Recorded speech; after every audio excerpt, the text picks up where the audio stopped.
Maybe right లేదు, ఇష్టం కూడా లేదు రెండు. ఎందుకంటే రేపొద్దున మళ్ళీ మేబీ పార్టీలోకి ఆయన కళ్యాణ్ గారితో ఉన్న స్నేహాన్ని అడ్డం పెట్టుకుని మళ్ళీ పార్టీలోకి రావచ్చేమో, లేదంటే రాజకీయంగా ఫ్రంట్ ఎండ్ లో కనిపించకపోయినా బ్యాక్ ఎండ్ లోనే కళ్యాణ్ గారికి దగ్గర అవచ్చేమో. ఆ రోజు మళ్ళీ ఈ రోజు మాటలు టార్గెట్ చేసుకుంటారు కాబట్టి నేను ఆయన పెద్దగా విమర్శించాలని కూడా అనుకోవట్లేదు, మనసులో ఎలాంటి వ్యతిరేకత ఉన్నా కూడా.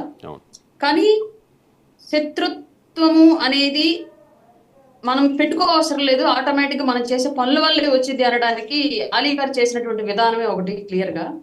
కళ్యాణ్ గారు నమ్మలేకపోయారు ఆ వ్యక్తి. చిన్న స్థాయి వ్యక్తులను మేమే ఆయన గురించి ఇంత తెగించి నిలబడి పనిచేసి అధికారంలోకి ఎలా అయినా తెచ్చుకోవాలి, అంత మంచి వ్యక్తి అని చెప్పేసి మేము పోరాడుతూ ఉంటే ఆయన దగ్గర అర్ధబలం ఉంది, సినిమా ఇండస్ట్రీకి సంబంధించిన ఫేమ్ ఉంది, అంతో ఇంత వెనకాల బ్యాక్ ఎండ్ లో ఎవరో ఒక బలాఢ్యులు ఉంటారు. అట్లాంటి వ్యక్తి కళ్యాణ్ గారి కోసం నిలబడలేకపోయాడు సార్.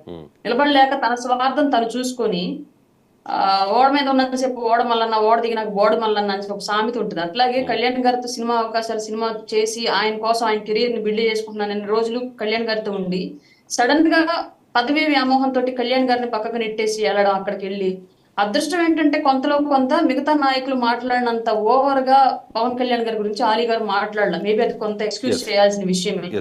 అంటే అదుపు తప్పి మాట్లాడాల ఎప్పుడు కూడా. అది సంతోషం నిజంగానే.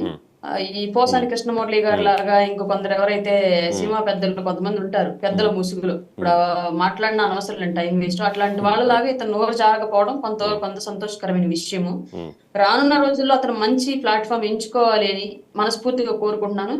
ఇక మిగతా వాళ్ళ విషయానికి వస్తే ఇవాళ జగన్మోహన్ రెడ్డి స్థాయి ఎంత దిగజారింది అనడానికి ఒక ఎగ్జాంపుల్, అతనికే వీళ్ళంతా సలహాలు ఇస్తున్నారు.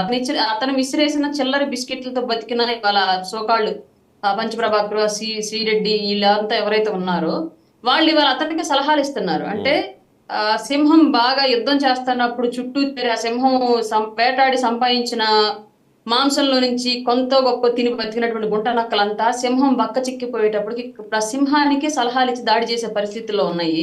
అట్లాంటి సిచ్యువేషన్ ఎవరికి రాకూడదని కోరుకుంటున్నాను. నేను అధికారంలో ఉన్నప్పుడు మరీ తలపొగరుగా వ్యవహరిస్తే ఇట్లాంటి గుంట నక్కలు ఇచ్చే సలహాలు వినే స్థాయికి భగవంతుడు శిక్ష చేస్తాడు అనడానికి జగన్మోహన్ రెడ్డి యొక్క జీవిత చరిత్ర ఒక ఉదాహరణ.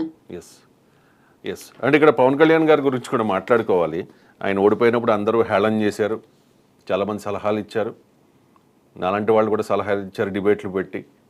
మీకు తెలుసు, అంటే ఆయన మంచి పొజిషన్లో ఉండాలనే వ్యక్తిగతంగా ఉండే ఒక తపన వాట్ ఎవర్ దేనివల్ల. దాంతోపాటు ఆయన వ్యక్తిత్వ హననం చేశారు కొంతమంది. ఆయన అమ్ముడు అన్నారు, ప్యాకేజ్ స్టార్ అన్నారు, పార్ట్ టైం పొలిటీషియన్ అన్నారు, వీకెండ్ పొలిటీషియన్ అన్నారు, పవన్ కళ్యాణ్కి 3 పిల్లలు అన్నారు. రకరకాలుగా ఎంతలా అంటే పాపం ఆయన పక్కన కూర్చున్న ముద్రగడ పద్మనాభం గారిని పార్టీలో జాయిన్ చేసుకుని ఆయనతో కావాలని చెప్పి పవన్ కళ్యాణ్ గారిని పదే తిట్టించారు. మీ పిల్లల్ని తీసుకురండి, మీ అన్నయ్య గారు వాళ్ళ అమ్మాయిలు అది ఇది అని చెప్పి ఇష్టం వచ్చినట్టు మాట్లాడారు. ఎంత మాట్లాడినా కూడా నిజంగా పవన్ కళ్యాణ్ గారిలో నేను అబ్జర్వ్ చేశాను స్థితప్రజ్ఞత. ఎప్పుడూ కూడా ఈ రోజున ఆయన డిప్యూటీ సీఎం చంద్రబాబు నాయుడు గారి తర్వాత రాష్ట్రానికి పెద్ద దిక్కు, అంత పొజిషన్ ఉండి కూడా ఎక్కడా కూడా ఆ అహంభావం కానీ ఆ ఇది కానీ ఎక్కడా లేదు. ఆయన ప్రతిపక్షంలో ఉన్నప్పుడు ఏ రకంగా చెప్పారో ఇప్పుడు కూడా చాలా సందర్భాల్లో చాలా ఆఫీసులకు వెళుతున్నప్పుడు నేను సోషల్ మీడియాలో కూడా చూశాను, అక్కడ పనిచేస్తున్న వాళ్ళని ఇంకా చిన్న ఎంప్లాయీస్ని, అక్కడ పనిచేస్తున్న హౌస్ కీపింగ్ ఎంప్లాయీస్ని వీళ్ళందరినీ కలిసి వాళ్ళ యోగక్షేమాలు కూడా తెలుసుకుంటున్నారంటే నిజంగా సినిమాల్లో చూస్తాం ఇటువంటి నాయకుడిని. అంటే ఓపిక పట్టారు, ఓపికగా ఉన్నారు, స్థితప్రజ్ఞత చూపించారు, ప్రజల కోసం రాష్ట్రం కోసం నిలబడ్డారు.